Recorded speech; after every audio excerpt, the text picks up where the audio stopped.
বিসমিল্লাহির রহমানির রহিম। হে জগতবাসী, আমি একটি আলোচনা রেখেছিলাম কাল, সে আলোচনার উত্তরে আজকের এই আলোচনাটি।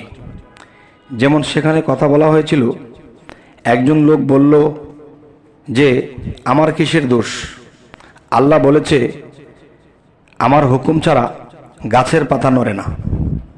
তো আমার হুকুম ছাড়া গাছের পাতা নড়ে না, তাহলে আমি সন্ত্রাস হয়েছি, তাহলে তার হুকুম ছাড়া হয়নি? আল্লাহর হুকুম ছাড়া কিছুই হয় না, একটা দুলিকণাও লড়ার ক্ষমতা নেই। তাহলে যেই লোকটি বলতেছে যে আমি সন্ত্রাসী করে খাই, মানুষের মাথায় বাড়ি দিয়ে খাই, তাহলে বোঝা গেল আল্লাহর হুকুম ছাড়া আমি পারিনি। তাহলে কোরআনের এই কথার ব্যাখ্যা আমরা কি দিব এবং কি বুঝব?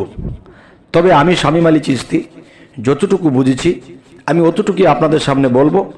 কালকের যে আলোচনাটি ছাড়া হয়েছিল সেই আলোচনাটি কিন্তু আপনাদের কাছে ক্লিয়ার করা হয়নি, যে এর উত্তর করা হয়নি, উত্তর আপনাদের কাছে চাওয়া হয়েছে।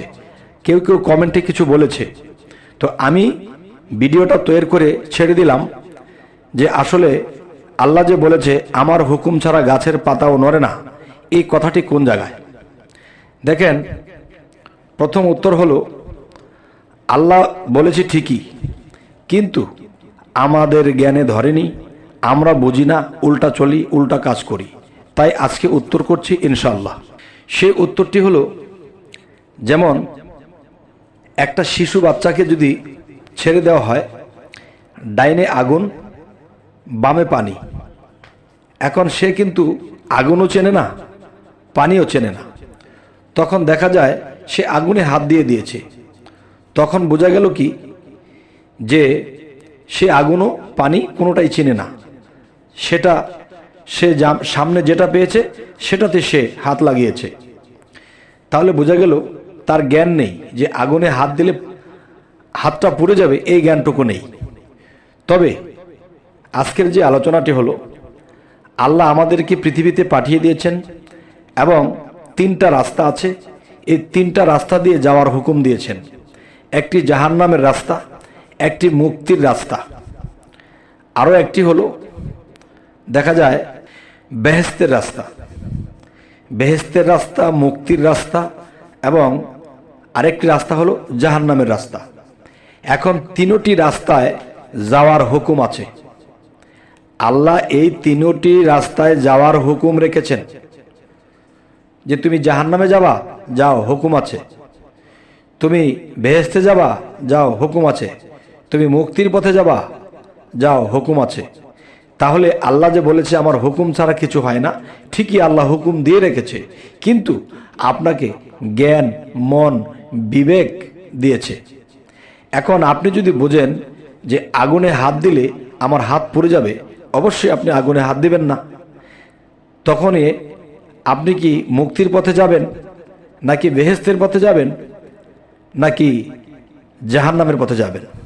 এই তিনটা পথ খোলা আছে এবং হুকুম আছে, আপনি কোনটি দিয়ে যাবেন যান, কিন্তু আপনাকে জ্ঞান, মন, বিবেক দেওয়া হয়েছে। এ হলো এই উত্তর। এখন কেউ যদি বলে আমি সন্ত্রাসী করে খাই, এটা তো আল্লাহর হুকুমই হয়েছে, না, আপনার রাস্তা, ভালো মন্দ রাস্তা সামনে খোলা রাখা হয়েছে। এখন তিনও রাস্তাতেই যাওয়ার হুকুম আছে। এখন আপনি সন্ত্রাসের রাস্তাটা বেছে নিয়েছেন কেন? আল্লাহ তো না করবে না যে তুমি সন্ত্রাস করো না, কিন্তু তুমি কোনটা দিয়ে যাবে আর কোনটা দিয়ে গেলে কোনটা হবে এটা তোমার জানো, এই জ্ঞান তোমার আছে, কিন্তু তুমি সেই চিন্তা ভাবনা করনি। তুমি লোভের বশবর্তী হয়ে তোমার মনের ইচ্ছায় তুমি যেটা ইচ্ছা সেটাই করেছো। খারাপ বলো তুমি দেখোনি, যেহেতু তোমাকে জ্ঞান ও মন এবং বিবেককে দেওয়া হয়েছে। এই হলো আল্লাহর এই কথার উত্তর, যে আল্লাহর হুকুম ছাড়া গাছের পাতা নড়ে না, তাই হুকুম দিয়ে রেখেছেন যখন যেটা নড়ার নড়বে, কিন্তু জ্ঞান বিবেক দিয়ে কাজ করব, আর না হয়তো আমরা একদিন ধরা খেতে হবে। এবার আসি, যে আরও একটি আলোচনা এটার মধ্যে করা হয়েছে। বিগত কালকের আলোচনায় এই আলোচনাটি করা হয়েছে যে অন্ধ, কালা, বোবা এবং দেখা যায় যে এগুলো কেন জন্ম নিল? কেউ ধনির দুলালি হয়ে জন্ম নিয়েছে, কে কাগজ টোকাইয়ে খায়। তাহলে এরকম জন্ম নিল কেন? আল্লাহ তো বলেছে আমি কাউকে অবিচার করি না, আমি সকলকে সমান দেখি, আমি কারো প্রতি জুলুম অত্যাচার করি না। তাহলে আল্লাহ ছাড়া তো এই সমস্ত সৃষ্টি কেউ সৃষ্টি করে না। 18,000 মাখলুকাত আল্লাহর হুকুমেই সৃষ্টি হয়। যখন কুন বলেন তখন হয়ে যায়, যখন ফায়াকুন বলেন তখন সমস্ত কিছু ধ্বংস হয়ে যায়। তো এখন কথা হলো যে আমি যে আলোচনাটি রেখেছি সেই আলোচনার উত্তরে আজকের এই কথাগুলো বলছি। আর যে আল্লাহর হুকুম ছাড়া একটা পাতা নড়ে না, এটার উত্তর করলাম।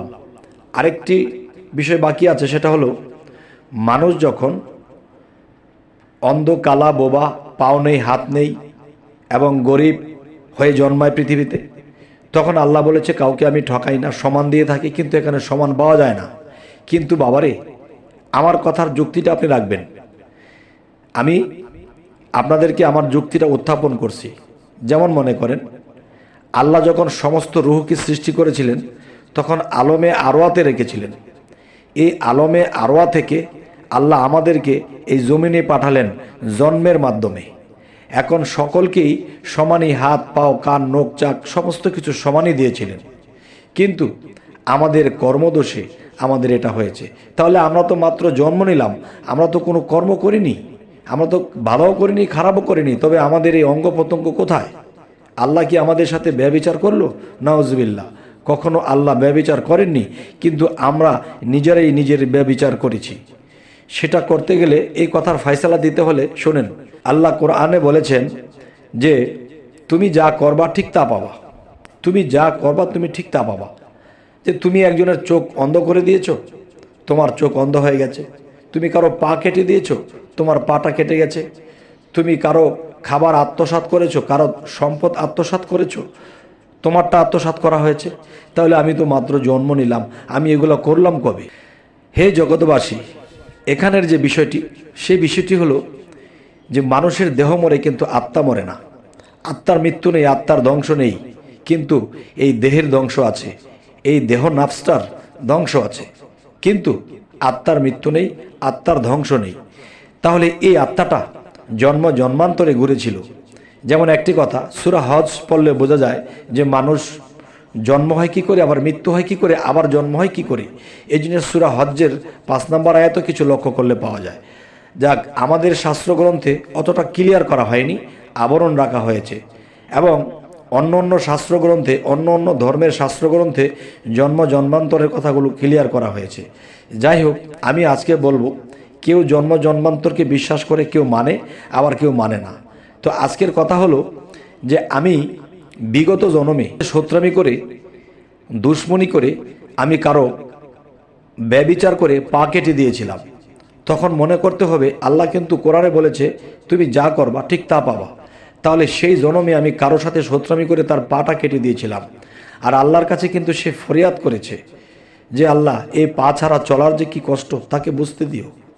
কিন্তু সে যদি নাও বলে, আল্লাহর বিচারে সে এটা পেয়ে যাবে।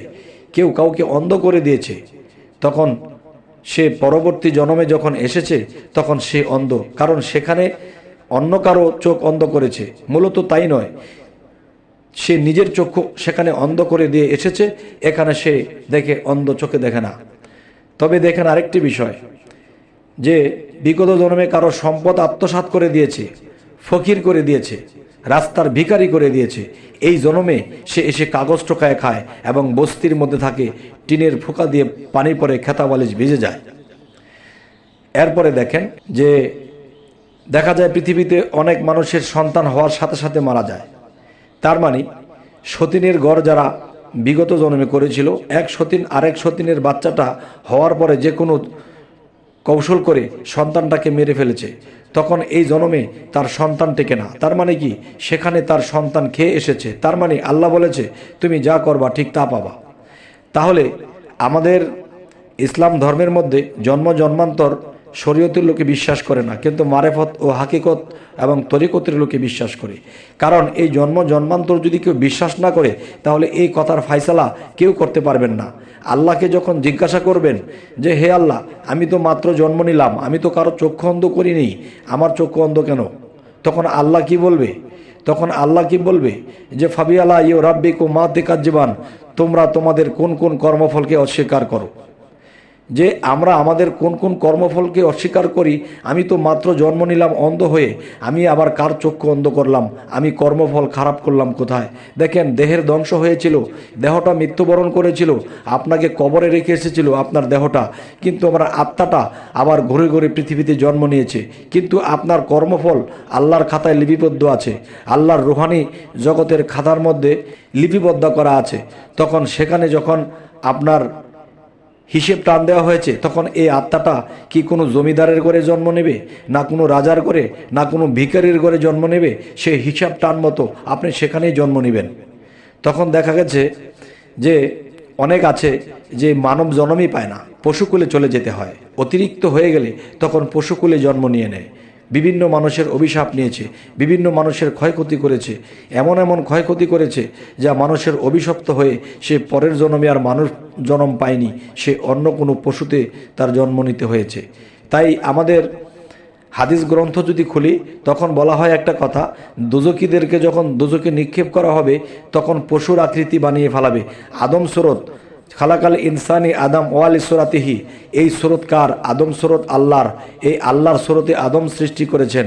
এই আদম সুরত আল্লাহর সৃষ্টি যদি হয়ে থাকে, আল্লাহর রূপ সুরত যদি হয়ে থাকে, এই সুরতে কখনো দোজখে নিক্ষেপ করবেন না। এই জন্য পশু বানিয়ে ফেলানো হবে। দোজখে যখন মানুষ পাপী বেশি হয়ে গেলে যখন তাকে দোজখে নিক্ষেপ করা হবে, তখন মানুষের ছুরুতে ফেলা হবে না, তাকে ফেলা হবে কী রূপে? পশু রূপে। এতটুকু আমাদের গ্রন্থে পাওয়া যায়। তবে এই কথাগুলো ক্লিয়ার করা হয়নি যে কিভাবে দোজখে নিক্ষেপ করবে। দোজখ শব্দের অর্থ কি? অশান্তিময় স্থানকে দোজখ বলা হয়, আর শান্তিময় স্থানকেই বেহেশত বলা হয়। তাহলে শান্তি আর অশান্তি নিয়েই কিন্তু আমরা পৃথিবীতে আছি। দেখেন, আপনি আমি একটি জায়গায় বসে আছি, সেখানে বসে আনন্দ করছি, কথা বলছি, কত কিছু খাচ্ছি, কিন্তু এই সময় দেখা যায় সন্ত্রাস এসে আমাকে অ্যাটেক করলো, আমাকে আঘাত করলো, তখন অশান্তি কিন্তু আমার এখানেই বসে হয়ে গেল। তাই বলি কি যে বেহেশত আর দোজখ পাশাপাশি, যেমন রাত আর দিন পাশাপাশি। সূর্য একদিক দিয়ে ডুবতে শুরু করে, আরেক দিক দিয়ে অন্ধকার হয়ে আসতে থাকে, আরেক দিক দিয়ে সূর্য উঠতে থাকে, আরেক দিক দিয়ে অন্ধকার কেটে পড়ে। তাই বলবো কি যে জন্ম মৃত্যু, জন্ম আমি হয়েছি শিশুরূপে, আবার বৃদ্ধ হয়ে আমি আবার সূর্যটা আমার ডুবে যাবে, আবার আরেক দিক দিয়ে সূর্য উঠবে। এই সূর্যটাকে জন্ম চক্রের সাথে মিল আছে। যাই হোক, ইউটিউবে এত লম্বা কথা বলা যায় না। তবে আজকের যে ফাইসালা, যে একজন সন্ত্রাস যখন বলল আল্লাহর হুকুম ছাড়া গাছের পাতা নড়ে না, তাহলে দেখা যায় যে আল্লাহর হুকুম না হলে আমি সন্ত্রাসী করতে পারতাম না। আসলে এই কথাটি তার ঠিক নয়। এই কথাটি হলো তার বিগত জন্মের পাপের ফল সে এখন ভোগ করতেছে। এবং বিভিন্ন অন্ধ পঙ্গু দেখা যায় কোমর পর্যন্ত পা নেই, হেসরাইয়া হেসরাইয়া হাঁটে এবং গড়িয়ে গড়িয়ে হাঁটে, ভিক্ষা করে। তাহলে বোঝা গেল কি বিগত জন্মের কর্মফল। তবে আপনাদেরকে আমি একটা অনুরোধ করব, দেখেন, সমস্ত সৃষ্টি আল্লাহ করেছে। সমস্ত সৃষ্টি আল্লাহ করার পরে তখন দেখা গেছে যে যেই সৃষ্টির উপরে বা যেই মাকলুকাতের উপরে আল্লাহ খুব রাগান্বিত হয়ে গেছে, তখন সেই সৃষ্টিকে আল্লাহ এমন শাস্তিতে রেখেছে, পশুরূপে তাদেরকে শাস্তি দিতেছে। তো এখন মানুষ পঙ্গু এবং অনেক খারাপ অবস্থায় থাকে, এদেরকে এই অবস্থায় রেখেছে। তখন আমার কথা হবে কি, আমার কথা হলো যে আপনার বন্ধু আপনার একটা ছেলেকে, বা আপনার বন্ধুর বাড়িতে গেছেন, আপনার বন্ধুর ছেলেকে সে খুব মারতেছে, তখন আপনি গিয়ে দৌড়ে ধরছেন, বন্ধু থাক থাক, মেরো না মেরো না, সে আর ভুল করবে না। তখন বন্ধু থেমে গেছে, তখন আর মারেনি। কিন্তু সেই বন্ধুর যখন দেখা গেছে রাগ কমে গেছে, তখন সে বন্ধু বলতেছে যে হায় রে, আমার বন্ধু যদি আইসা না ধরতো, তারে না জানি আরও কত মারতাম। তাই সমস্ত সৃষ্টির প্রতি আল্লাহ রাগান্বিত হয়ে কাউকে অন্ধ পঙ্গু পশুরূপে পৃথিবীতে বানিয়েছে। এখন দেখা যায় আমরা যদি বলি যে সে তো পাপের কারণে এটা করতেছে, এটা আমরা বলতে পারবো না। তবে না বলে একজন বিড়াল, একটা কুকুর বা একটা প্রাণী না খেয়ে কষ্ট করতেছে, আমি একটু খাবারের ব্যবস্থা করে দিয়েছি, শীতে কাতর হয়েছে, আমি একটা ছালা দিয়ে পেঁচিয়ে দিয়েছি, তখন আল্লাহ বলবে কি যে আমি আমার সৃষ্টিকে আমি খুব ভালোবাসি, কিন্তু এই সৃষ্টির প্রতি রাগান্বিত হয়ে আমি এদেরকে পশু বানিয়ে দিয়েছি। তখন আমার এই পৃথিবীতে এমন মানুষ আছে যে তাদেরকে মায়া করে একটা ছালা পরিয়ে দিয়েছে, একটা ছাগলকে ডেকে দিয়েছে, একটা গরুকে শীতের মধ্যে একটা কিছু দিয়ে দিয়েছে, একটা বিড়ালকে কিছু দিয়ে ঢেকে দিয়েছে, তাকে খাবার দিয়েছে, যে আমি তাদের উপর রাগ করেছি, কিন্তু আমার যে বান্দা তার প্রতি মায়া করেছে, দয়া করেছে, তাকে একটু আরামের ব্যবস্থা করেছে, তখন আল্লাহ খুশি হয়।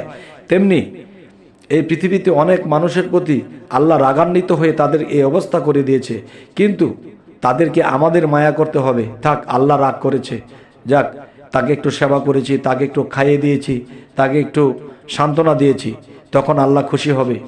হে জগতবাসী, আজকের এই আলোচনাটি কেন করলাম? যারা বলে আল্লাহর হুকুমে সব কিছু হয়, তাহলে আমি খারাপটা আল্লাহর হুকুমে করি, নাউজুবিল্লাহ। আমি খারাপ করতেছি আমার লোভের কারণে, ছয় রিপুর লোভান্বিত হয়ে আমি এই কাজগুলো করতেছি। তাহলে আল্লাহর এখানে দোষ নেই, আল্লাহ যা বলেছে সবই ঠিক আছে, কিন্তু আমাদের বোঝার ভুল। তবে আপনারা আমার এই আলোচনায়, আমি যে গতকাল যেই ভিডিওটি আপনাদের সামনে উপস্থিত করেছি, তা কিন্তু সম্পূর্ণ করা হয়নি, উত্তর করা হয়নি, উত্তর আপনাদের কাছে চেয়েছিলাম। তবে আজকের ভিডিওতে আপনাদের কাছে সেই কথার উত্তর হিসেবে আজকে এই কথাগুলো বললাম। তবে আপনারা অবশ্যই উত্তর করবেন যে আমার এই উত্তর করা কি আপনাদের কাছে ঠিক হয়েছে কিনা, বা আপনাদের মনোগত হয়েছে কিনা। যদি আমাদের এই চ্যানেলের আলোচনা আপনাদের ভালো লাগে, অবশ্যই সাবস্ক্রাইব করে রাখুন, পরবর্তীতে আমাদের ভালো ভালো ভিডিওগুলো আপনাদের কাছে পৌঁছে যাবে। তো আজ এ বলেই রাখবো, সকলে ভালো থাকবেন, আল্লাহ হাফিজ।